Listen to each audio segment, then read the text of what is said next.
So thank you again. We're working across extremely different time zones. For Ebun, it's early. It's 9:20 in the morning. For Justine, it's 6:20 in the evening. So thank you again, both, for being here. The idea of the Open Studio is to think through, for us in AfA, the idea is to try and make a collective of early career artists around the world who are facing arguably a new era of precarity in art making, art exhibiting, access to residencies, things like this. And we think it's a fantastic opportunity to forge ligatures and networks between early career artists around the world. And the idea behind the Open Studio is that this is a kind of virtual way of people coming in rather than coming into your actual physical studio, being able to virtually come in and hear about your practice. So that's our aim, and also to tease out maybe some of the connections for you two, to tease out some of the connections with the Open Studio Instagram takeovers between your practices. So I was thinking, just to start up, if I have some quite specific questions about your practices that I wanted to ask, but I think maybe it's good to start with you letting us know about your experience working with the AfA Masterclass, and maybe if you could tell us specifically about the works that you were working on through the Masterclass and developing with advising artists and with your peers. So do either of you want to go first in maybe speaking about your experience and talking a little bit about the works that you were working on during the Masterclass?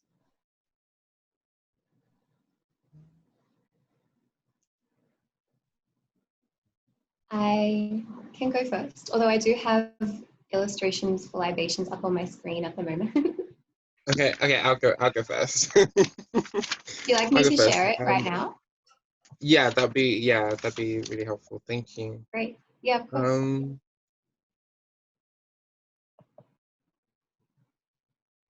Would you like me to press play and maybe just lower the volume a little? Yeah. Great. Let's see how loud.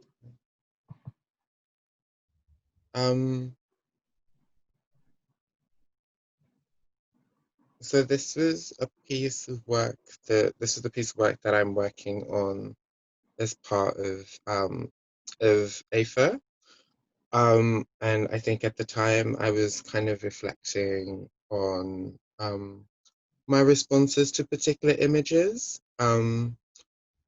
And in the film, in the text for the film, there are 3 images that I kind of focus on and think about how my body felt in the moment.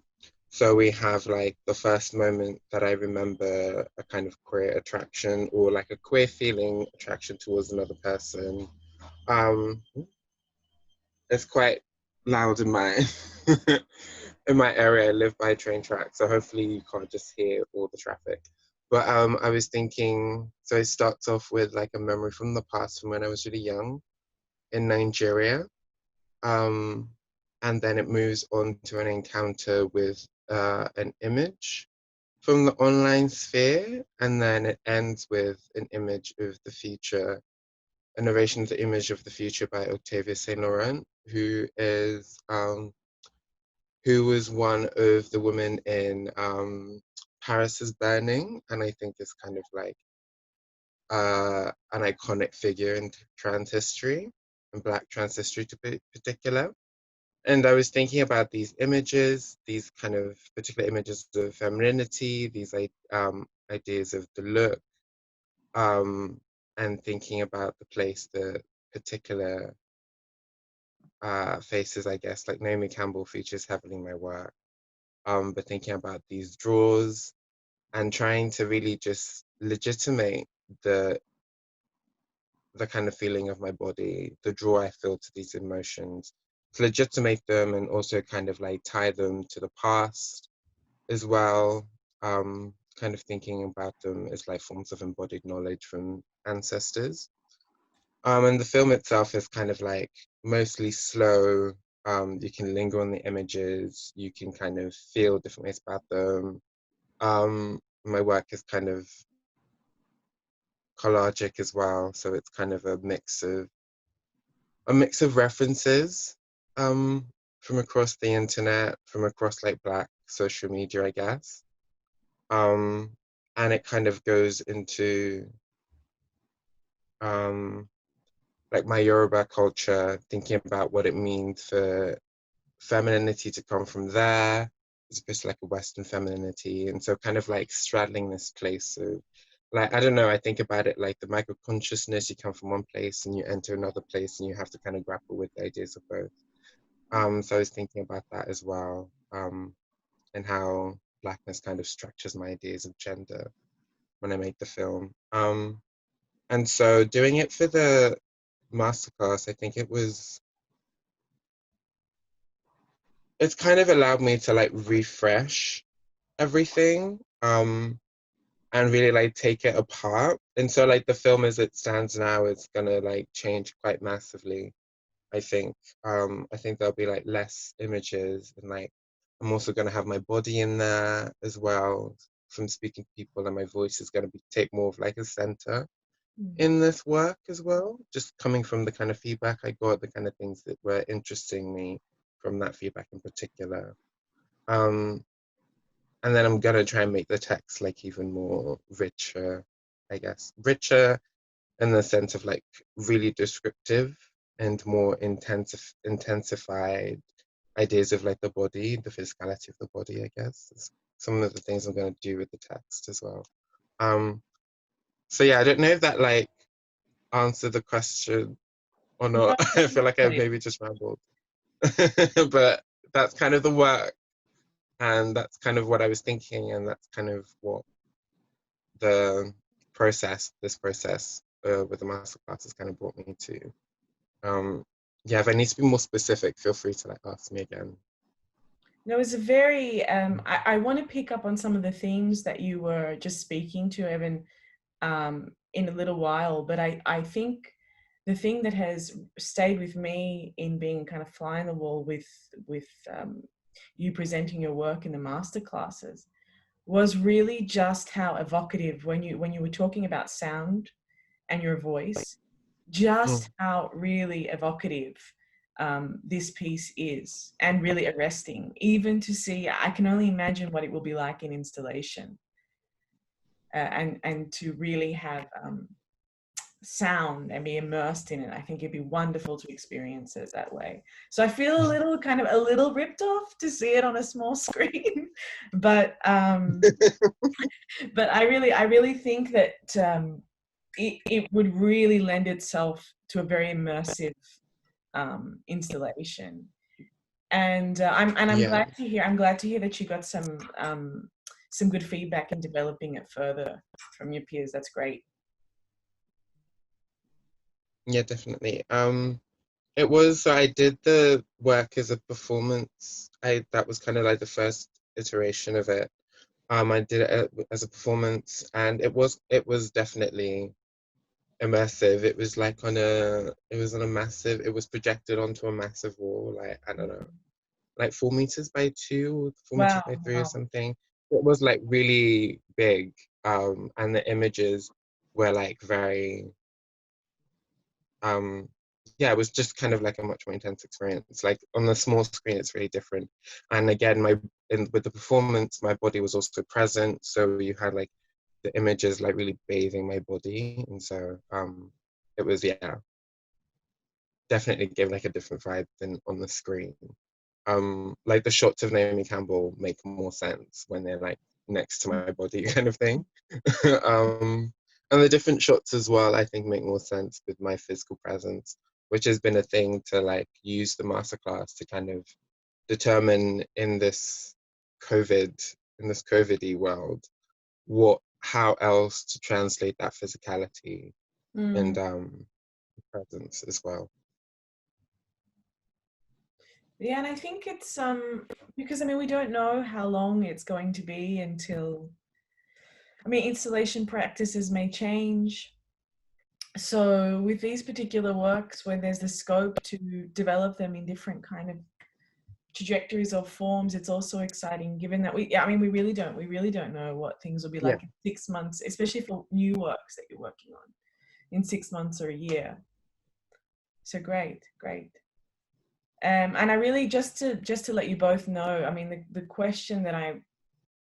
thing that I'm very interested in, and why we were sort of thinking about putting you two together as a pair for this open studio, is thinking about how I would say that your works, both in quite different ways, but they both do a kind of temporal scramble. So they kind of, when you're seeing these works, and a geographical and a personal / collective mix up in these works, and things get entangled either in a singular image or in a singular material. And I think that they go in very different directions, but it is very interesting to think about your practices side by side. And it was sort of a shame to me that you didn't get a chance to maybe speak some more. So I'm relishing this opportunity as well to think through some of the ligatures.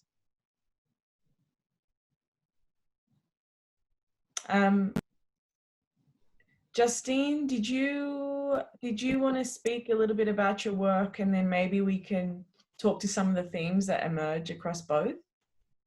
Yeah, definitely.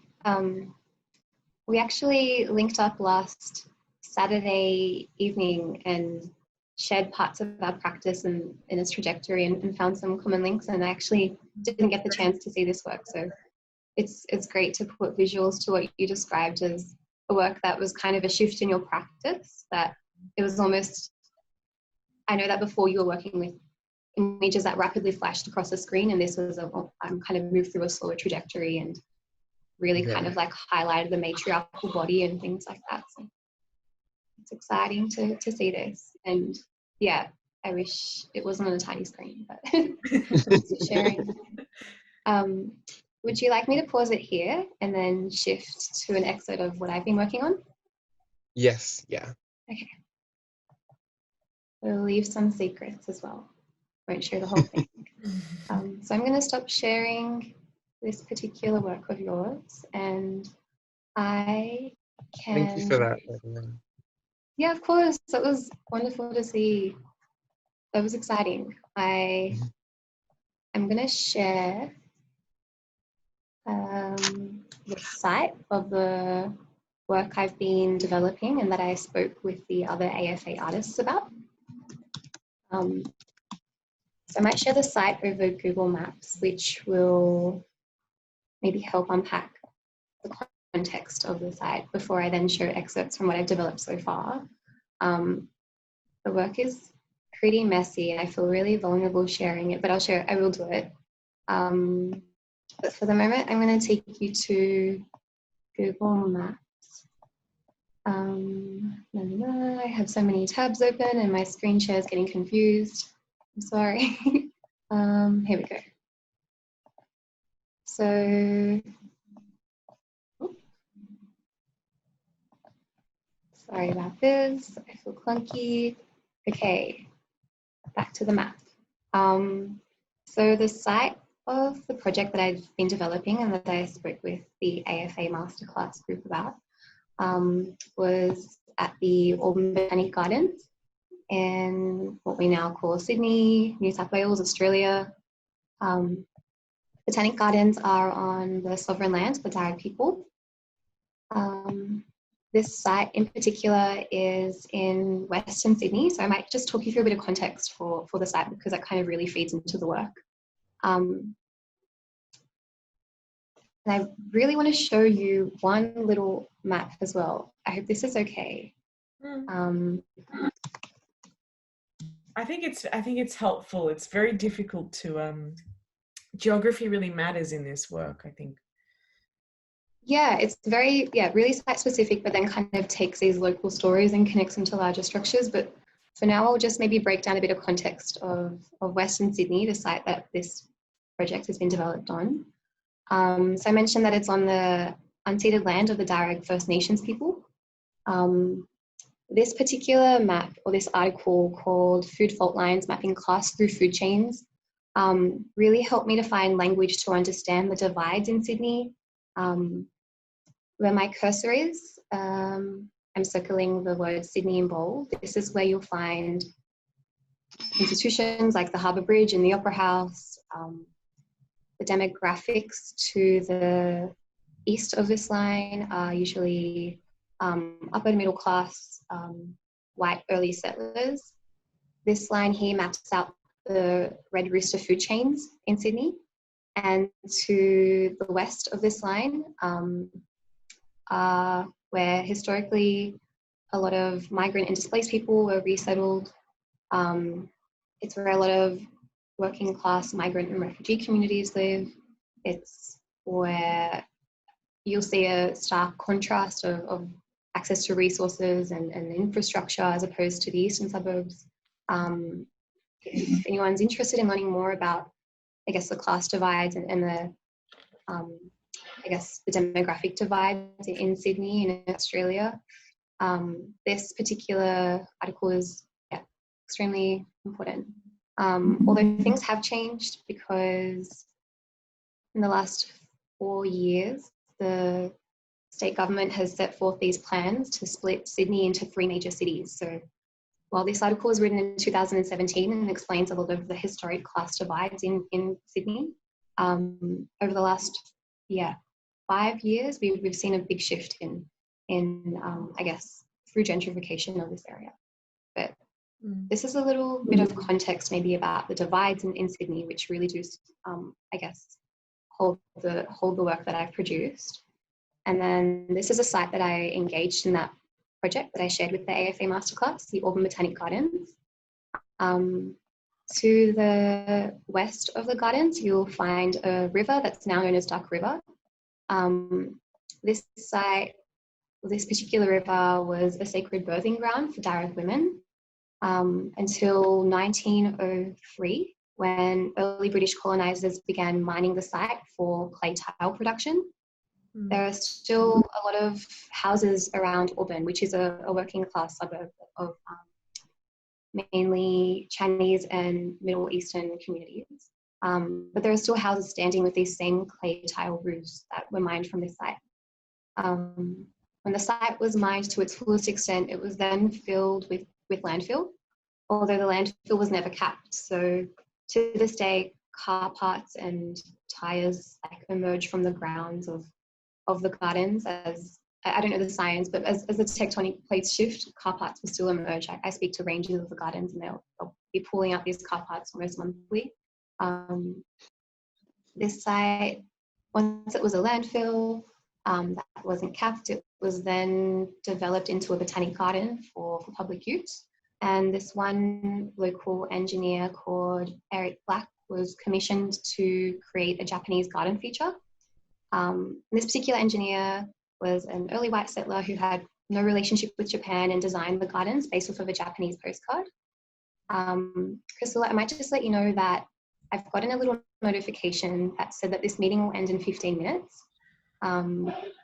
Okay. So I might just speed up my conversation and just drop the little person into the garden to just give you a little preview of what it's like.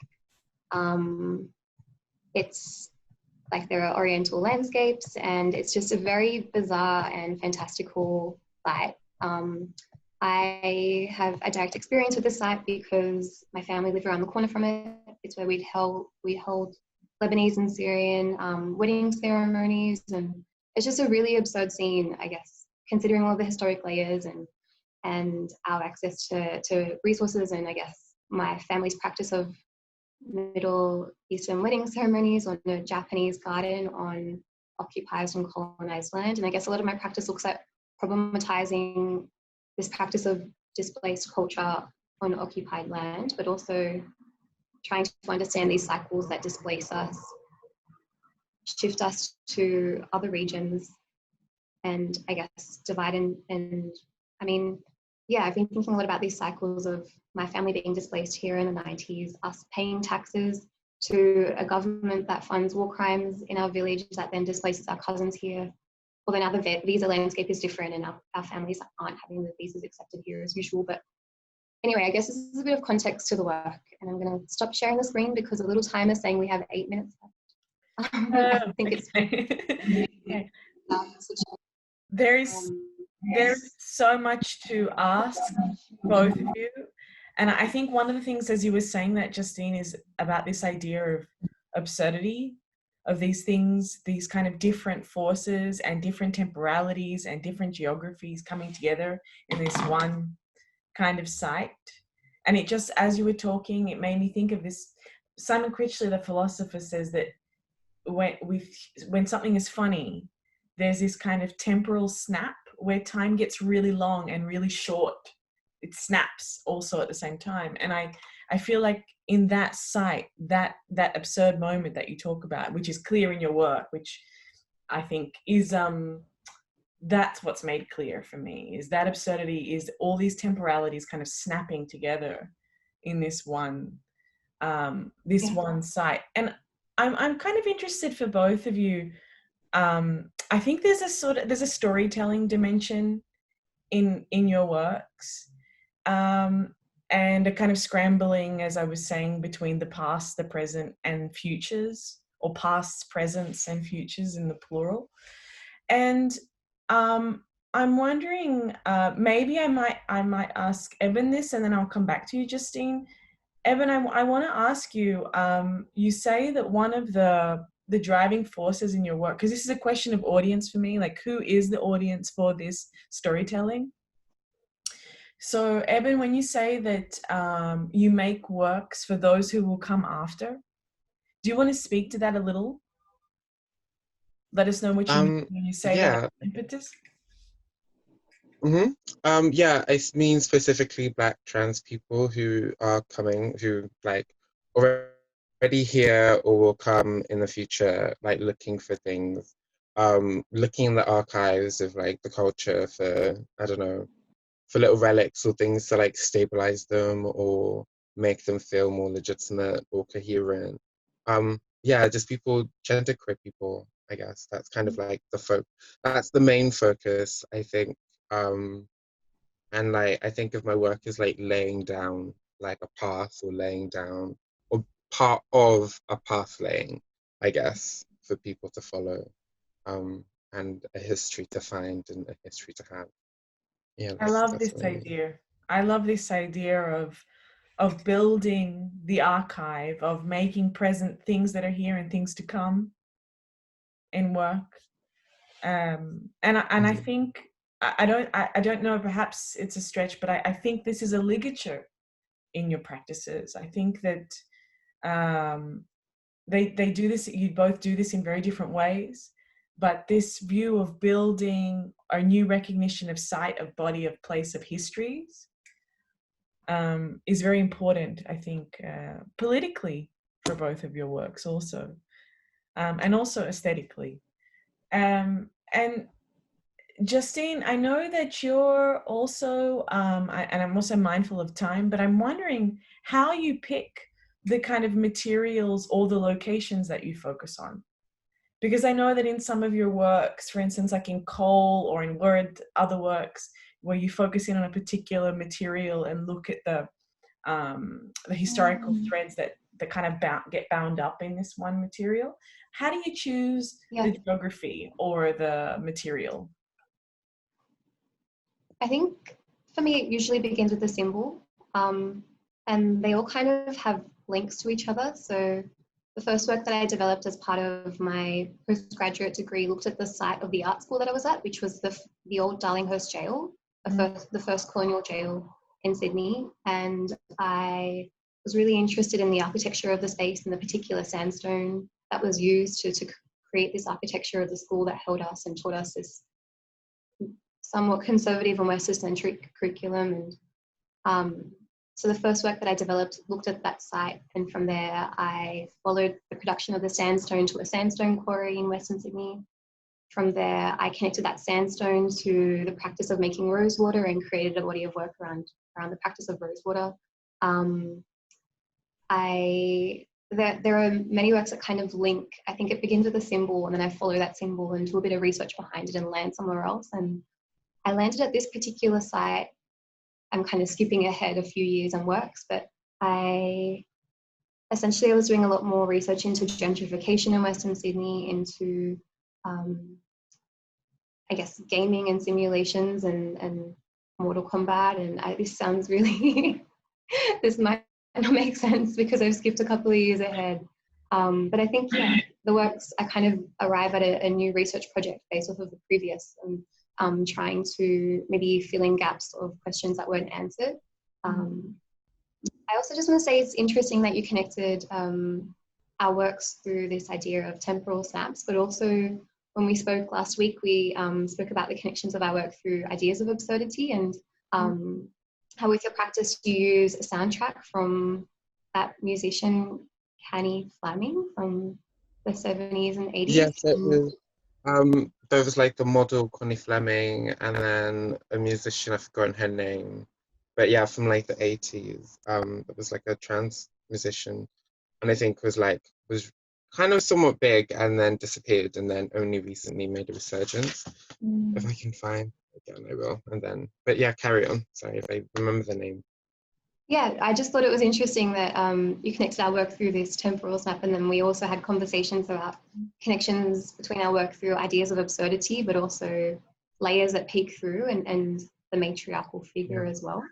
And also signs and symbols, I think, in your works, right? Which are like signs that some people, and symbols that some people can read and some people may not read. And I think this space for insider outsiderness is also important. And I think it's very important for art making and for art exhibiting, you know, and to make audiences in some cases work, and in other places have audiences feel welcomed through a set of signs and symbols that they can read. So I guess I just want to know, what are your plans for these two works that you developed in the masterclass? I know, Ebun, you were saying that you're changing the kind of scope and putting more of an emphasis on your voice moving forward. And what are your thinkings in terms of exhibiting them? Do you have any plans moving forward? Not at the moment. I guess at the moment I'm just kind of like focused on making the work itself. I think at the moment, in terms of like my career, I'm just kind of applying for residencies really at the moment. Space and money to make work and continue making work. And I guess it's also like a bit the financial viability of like my practice at the moment is like a bit scary, a bit precarious, just because of the rise in the numbers in the UK. Don't really know what's happening with work, don't really know what's happening with performances, don't really quite know exactly what's going to be happening with art spaces either. So I hope I have the opportunity to show it. I think it's but I'm getting the way that I'm making the work as well. I feel like, I don't know, I'm just more excited about making it as opposed to, I'm going to show it, but it will be shown somewhere. I think it might be true to the fashion of the time online as part of like an online exhibition. But again, there's a problem of the tiny screen, which I don't think, like, the film isn't made for a tiny screen. And then, but I think also I can let it travel to different places now because the physicality has changed, and because before it relied on my body to make sense, and now I'm trying to make it so that it doesn't. So I guess where it travels can also change. So hopefully like physical spaces as well, or like just screenings and things. So I guess that will, and I think previously my work has generally gone where my body could go, and now it's going to be a bit different. That's going to be like something interesting. That I haven't really like thought of exactly what it means for my body to travel without me physically anymore. But that's something that I will be doing, I guess, like as I'm making the work. Yeah, finishing the work. Well, finishing it. Yeah. Well, I mean, selfishly, when I'm in the UK, I want to see it in the flesh. Selfishly. But also, I mean, COVID has been this time where all of us have had to reassess the way that we're working and the potentiality of work. And I mean, on the scariest side of the spectrum is this precarity that you're talking about. It's like, when will we travel and show work? Or What will things look like in 6 months? What will things look like in 2 weeks? You know, all of these questions that we're asking ourselves. But the flip side is time. I mean, we're still time poor. We're still extremely time poor, but time to think through works without the pressure of them being necessarily exhibited. So that's the silver lining, I suppose. Yeah. This, yeah. And Justine, what about you? What's your thinking? So this work was developed in collaboration with local young people to the area of the garden, and I guess people who share similar backgrounds to me on a number of different levels.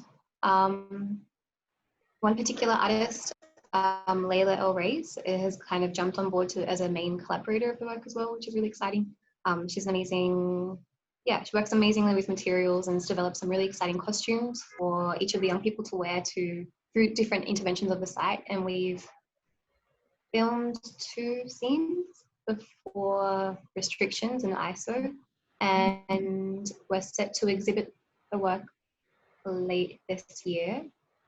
But yeah, everything's precarious. So there's an exhibition in the next 2 years potentially where we could display the work, and when things are safer, we could potentially film that 3rd scene. We'll see what happens. Yeah, a lot of my work is very collaborative and site-specific, and not being able to be with bodies or on certain sites is an interesting challenge. We'll see what happens. So I'm wondering, firstly, Layla I had met, unrelated, but Layla I had met because I had worked on the Khalas show, which was at UNSW, worked on it. I had written one of the catalogue essays for it, and her work was in that. Yeah, I'll introduce her on the AfA masterclass, like on the Instagram takeover. She's a great artist and a collaborator. Fantastic. So I'm, again, selfishly also hoping to see that work if I ever make it back to Australia, if that ever happens, if borders ever allow us in. So I just to kind of wrap up, I want to ask you, I was going to ask you a COVID question, but maybe we're tired of COVID questions. I want to ask you, working, you know, on other sides of the planet, early career artists, there's ligatures between your works. But I kind of on a personal level, I'm wondering for you what your experience has been as early career artists, and if you could speak to who are some of your the best mentors or the kind of growth in professional practice or in practice generally, where that's happened and how that's happened, if you're willing to speak to that. I'm quite interested in in early career artist experiences that way. Yeah.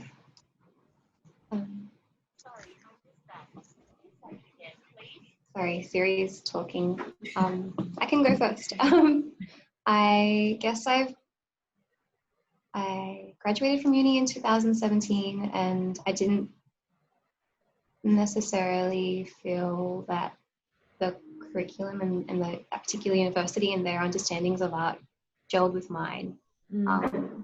So I sought out mentors through Twitter. I almost feel like Twitter was a mentor for me while I was studying it, and from there I guess it connected me to other local events, other groups like Arab theatre projects and the feminist Killjoys reading group, who were organising outside of the Eastern centric art world, Eastern Sydney centric art world. And I guess because I didn't necessarily vibe with the curriculum I was taught at university. I mean, I was lucky to get to university, but then I realized that it wasn't for me. That kind of just fueled fire to find other groups of people working, away from institutions who I've come to call, been lucky to, frame as mentors, I think.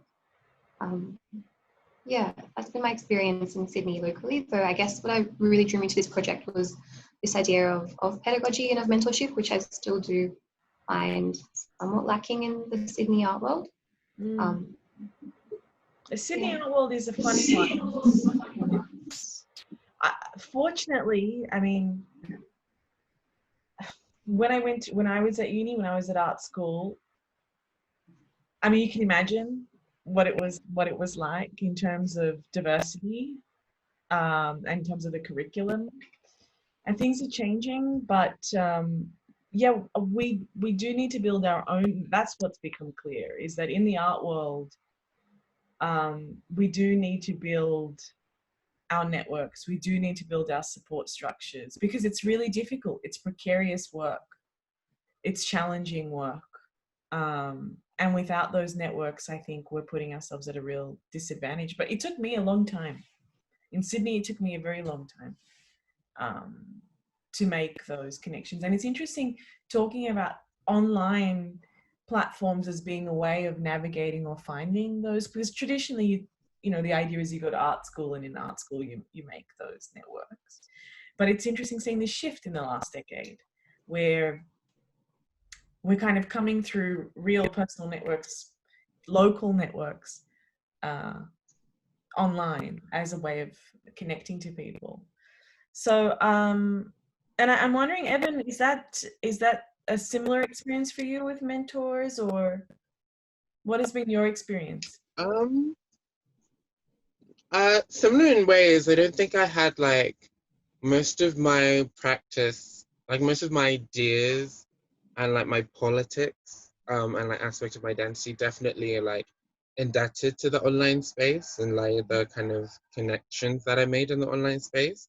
Particularly for me, Facebook and Tumblr. I don't know how to use Twitter. I have no idea how to use it. But I guess in terms of my art practice in particular, I graduated in 2016, 2016.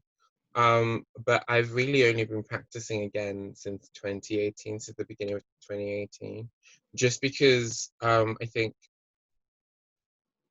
a little bit like Justine, like um, it just took a lot out of me being at university, and it took me like a while to like find the confidence Mm. and the strength really to kind of like go back into my practice. But also like I also really hear what you're saying about connections and networks, because that's something that I think has sustained me. I think without the networks that I made during university, I wouldn't be here practicing. And it was actually sustained me in my creative practices to be able to have like to be able to make work right now. So I think I said to Justine when we last spoke, Mm. I I went to Camberwell, which is part of the University of the Arts London. And Camberwell is in Peckham, which is in Southeast London, and it's like the one of the largest populations of Black people in the whole of the UK, and definitely of Yoruba people, which are my people. Um, and so, but then inside the university, there was what, in my year, there was maybe like 200 plus people, and there was like maybe 6 or 7, actually no less than that. There was like 4 or 5 of us, 4 or 5 Black people in the whole year. And so we kind of came at the end of my third year, we kind of came together and like started speaking and having our own community. And through that, I met someone from Shades of Noir, which is like an organization that works in the university. And I did like some editorial work. I edited some of their stuff and produced content for them. And then I trained as a teacher through that and kind of went back into the institution and like speaking to other artists. And so it's kind of like without that network that I built when I was in uni my third year, I wouldn't no one would have sustained me till this point. So I guess that's like really, really important to say and to stress, like the network is super important, especially for like marginalized people, Mm. because you're right, that's what's going to sustain you. It is highly precarious, but then we support each other as well as just kind of like give each other like the emotional, I don't know, like cushion to be Mm. able to like land on when shit goes wrong. Um, so I think that's kind of like the most important part of my practice has been the people who've sustained me, and particularly like Aisha Richards of Shade of Noir, and then Imani Robinson and Rabs Lanzicot, who are like a curatorial duo under Languid Hands, who've also, I guess, been like the most recently in terms of my art practice, like not mentorship, but like guides or people who were pushing me as well. And then I guess really the people in my life, my close friends, also who are artists as well, and kind of like also making work in this whole like trans moment in the UK and in the West, who are also like supporting and giving me like a vision. Yeah. I guess that's kind of like, No, it's so incredibly, it's so incredibly important. And I'm actually heartened hearing these, hearing both of you talk about your experience like this, because it's incredibly important and impactful personally and professionally, you know? And yeah, and I think that's something that you what's the word in English? You pass that down. That's something that you then do. I think if you've had a really kind of meaningful experience that way. So I'm going to thank you both. I'm not going to take up any more of your time. I'm going to thank you both. I actually really also wanted the opportunity to get to know you both a little better. So I've also enjoyed that aspect of having the chance to talk to you today. And I'm looking forward to hopefully seeing these two works, more works from you in the future, but these two works hopefully in the flesh. Thank you. Thank you thank both. you. Yeah, I'm excited to get it all done.